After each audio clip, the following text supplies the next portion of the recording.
The sun had barely risen over Zarenth, casting golden streaks that sliced through the morning mist as Auren and Caius left behind their modest home on the outskirts of the city. The crisp air carried the damp scent of dew-soaked earth and the briny breath of the coastal breeze blowing in from the west, while the distant cries of gulls echoed along the cliffs. Auren walked ahead, his red cloak billowing over broad shoulders, the carved staff thudding softly against the well-trodden earth, packed down by the comings and goings of villagers. The guitar, strapped to his back in a leather case, swayed with each step, its strings humming softly with the motion. His brown eyes, deep and lined with the creases of experience, scanned the horizon, the tension from minutes before still etched into the furrow of his brow. Caius followed behind, the broken harmonica slung over his shoulder like a cherished treasure, his heavy steps betraying the sleep that still clung to his eyes. His brown tunic, wrinkled from the night before, fluttered in the wind as he adjusted the leather pack that creaked, its weight making him grumble while his thoughts drifted to the lament lessons Auren had been teaching him. It hadn't been long since his training had begun, and although he had played the harmonica since childhood, it was only at 15 that his father had begun to teach him the world's poetry. "What are we going to do, Father?" he asked, his hoarse voice breaking the silence of the road, his hands adjusting the harmonica, which, to him, was like an extension of his body. It wasn't broken, just a little out of place here and there. Auren didn't answer immediately, his eyes fixed on the trail winding along the coast. After a moment he murmured, "We need to find a few friends. They're heading to Lake Eller, but the path is treacherous. Stay close." Caius nodded, his father's unease making him bite his lip, and he kept his thoughts to himself. The coastal trail stretched out before them, a strip of land squeezed between steep cliffs to the right and a dizzying drop to the left that ended in the churning sea, its waves crashing against black rocks that gleamed like obsidian beneath the rising sun. Sparse grasses swayed in the wind, and thorny shrubs crowned with tiny purple flowers lined the path, leaving a trail of sweet fragrance that mingled with the salt. By midday, they reached the last fork in the trail leading into the forest. The heat had risen, turning the breeze into a warm gust, and Caius wiped the sweat from his forehead with his sleeve, his flushed face catching the light. "Father, do you think the Duck of the Stars would survive a hike like this?" he joked, pointing to the path on the right that led inland. Auren turned, a faint smile softening his tense face. "If he trips like you did yesterday, he'll end up seeing the stars from the beach," he replied. Caius burst into laughter, the sound echoing off the cliffs, momentarily easing the heavy air between them. Auren raised his staff, and they continued along the coastal path. By the afternoon of the first day, the trail narrowed, blocked by a rushing stream that cut through the cliffs, its dark waters shooting outward toward the sea, mirroring the sky and carrying debris of seaweed and broken branches. Auren stopped, studying the slick banks covered in green moss, the reflection of clouds dancing across the surface. "This is new," he muttered, voice low. They were well beyond the city, on a nearly forgotten trail. The people of Zarenth rarely ventured that far, and the state of the path, full of ruts and wild weeds, screamed of neglect.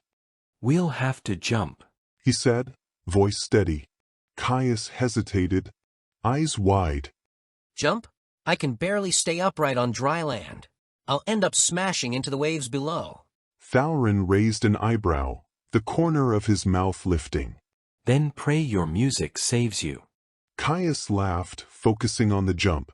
With some effort, and a little push from his father, he leapt, landing with a splash that soaked his boots and splattered Auren's legs. Auren crossed with agility, keeping a hand close to his son's back. "You've got a gift for the harmonica, not for jumping. Come on, hurry up," he said. Caius laughed, wiping water from his boots, and brought the harmonica to his lips. He blew a sharp note, hoping the wind would carry him, but only seagulls replied, squawking mockingly. All right, Fowler's not in the mood today. He joked, tucking the instrument away with a lopsided grin. The two continued on, the sun dipping into the horizon in shades of orange and purple, painting the sea with ruby reflections. Night fell, and they made camp beneath a rocky overhang, the sound of the waves blending with the rustle of dry leaves blown by the wind. Auren unwrapped the guitar, its strings letting out a deep hum as he tuned it, and he taught Caius a low lament, his voice guiding the rhythm with an almost ritualistic precision. Caius listened, fascinated, doing his best to follow the chords with his harmonica, but a supernatural weariness settled over him. His father chuckled and muttered something about it being a resting tune, but sleep took him, and he dozed off with the harmonica in his lap, the lesson lost on him, the sea singing in the background like a distant echo of the laments. On the second day, the terrain grew more demanding, with soft sand dunes that swallowed their steps and stretches of dense vegetation, where thorns tore at Caius's sleeves and the air filled with the sweet, sticky scent of resin. Auren led the way, his staff probing the ground like a shepherd guiding his flock, while Caius struggled to keep up, his heavy body protesting with every step. Father, if I fall here, I'll become crab food. He complained, wiping the sweat dripping into his eyes. Auren stopped, adjusting his son's pack with steady hands, his distant gaze fixed on the hills ahead. Focus on the journey, boy, not the step.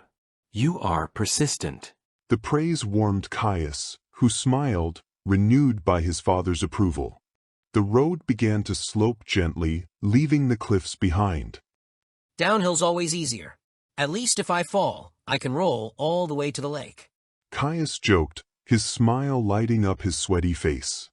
By afternoon, they spotted Lake Eller in the distance, a pale blue patch surrounded by gentle hills, and Auren quickened his pace, his face hardened by urgency, the guitar swinging on his back like a silent reminder of his purpose.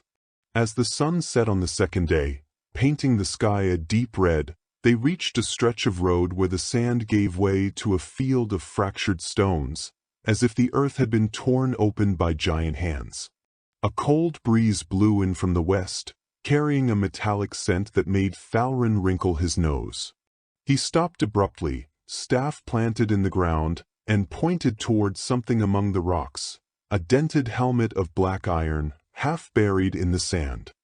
Wait, he said, his voice tense, kneeling to examine it. Deep scratch marks cut across the metal, and a dark stain, dry like old ink, coated the rim. Caius stepped closer, his heart quickening. What is it, Father? He asked, his voice barely a whisper. It's a problem. Auren replied, lost in thought, his eyes scanning the surrounding terrain. It's not here by chance. Something stopped them. He stood, gripping the staff tighter, and pointed to wide footprints coming from the north, emerging from the forest. They came from the road, but something pulled them off the path. Look at the grooves, a fight, and a nasty one. Caius swallowed hard, imagining what could do such damage to armor, picturing claws, blades, and screams muffled by the wind. Who would do this? He asked, his fingers instinctively touching the harmonica. Auren didn't answer right away, his eyes fixed on the footprints disappearing into the trees. I'm not concerned with who it was, but why this helmet is here. They were here less than a day ago. He adjusted the guitar on his back, his face hardened by a grim determination. We'll follow the trail for now, but keep your eyes open. If you hear anything, play a lament, low, to warn me. Caius nodded, the weight of the harmonica on his shoulder now more comforting than ever, and the two resumed their march, the twilight wrapping the field of stones in an unsettling silence. By nightfall on the third day, the path turned into a steep descent down to the shore, their heavy steps sinking into the soft sand, exhaustion weighing on Caius's shoulders.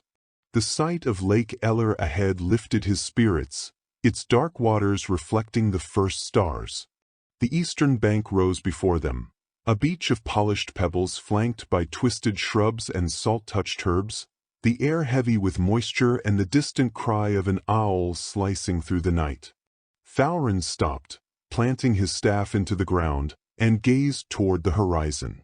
The dense night cloaked the sky, the stars mirrored on the still water, but an orange flicker shimmered on the opposite shore.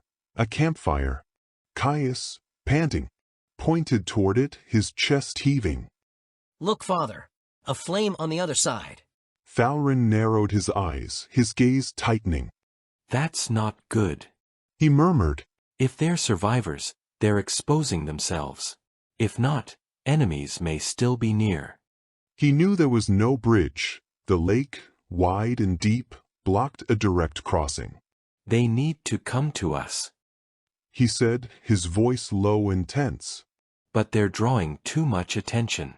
Caius stayed silent, the weight of Auren's words mixing with the memory of the laments he'd learned. Perhaps one of them could help. Auren unwrapped the guitar, playing a low note that hummed through the air, a subtle call that echoed over the waters, while they watched the distant light pulse like a vulnerable beacon.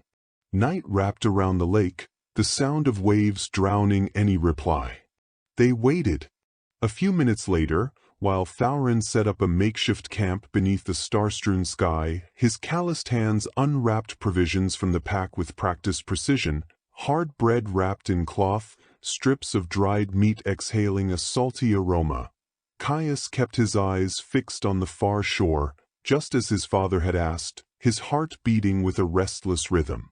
A light flickered there, faint and fleeting, subtler than a firefly dancing in the breeze, yet far too distant to be something so simple. Father, what's that? He asked, his hoarse voice blending curiosity with fear. Auren rose, his sharp gaze shifting, not toward the lake, but to the depths beyond, where the twisted woods loomed like shadowed sentinels, their black branches entwined against the horizon, swallowing the last traces of twilight. There, another flicker. A silver glint, like a lost star nestled among the trunks.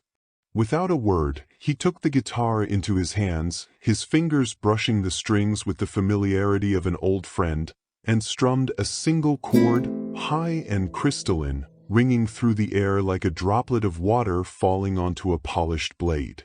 To Caius's astonishment, the guitar responded not only with sound, but with light, a brilliant, pure point bursting from the strings, mirroring exactly the distant glimmer. The boy's mouth fell open, a question burning on his tongue, but the weight of that mystery swallowed his words. His eyes stayed wide, fixed on his father, whose silhouette now seemed woven into the ethereal glow of the night.